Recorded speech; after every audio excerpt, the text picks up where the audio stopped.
არქეოლოგიური სემინარი გაიმართა გონიოში, სადაც აჭარის რეგიონში გასულ წელს ჩატარებული არქეოლოგიური გათხრების კვლევის შედეგები განიხილეს. ჯამში 2024 წელს აჭარის კულტურული მემკვიდრეობის დაცვის სააგენტოს დაფინანსებით რეგიონში 10-მდე არქეოლოგიური კვლევა ძიების სამუშაოები განხორციელდა.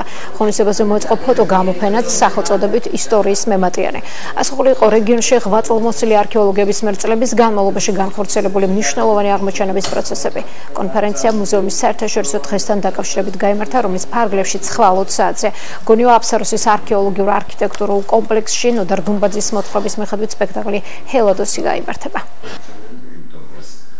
შეკრება არის განსაკუთრებული, იმიტომ რომ ჩვენ შესაძლებლობა გვაქვს ერთმანეთს როგორც სპეციალისტებმა, სხვადასხვა ძეგლების მკვლევარებმა გაუზიაროთ საკუთარი მოსაზრებები, შეხედულებები და ზოგადად ექსპედიციების შედეგები, რომლებიც შემდეგ სამეცნიერო კვლევების სახით უკვე მოხდება სხვადასხვა პუბლიკაციებში. უაღრესად საინტერესო დასკვნები არის გაკეთებული, დაახლოებით 18-მდე მოხსენება არის. ჩვენი ქვეყნის ნივთიერი კულტურა მდიდრდება, არქეოლოგიური აღმოჩენები გადადის მუზეუმებში და შემდგომში უკვე დამთვალიერებელსაც აქვს საშუალება სწორედ გაეცნონ ამ ახალ აღმოჩენებს.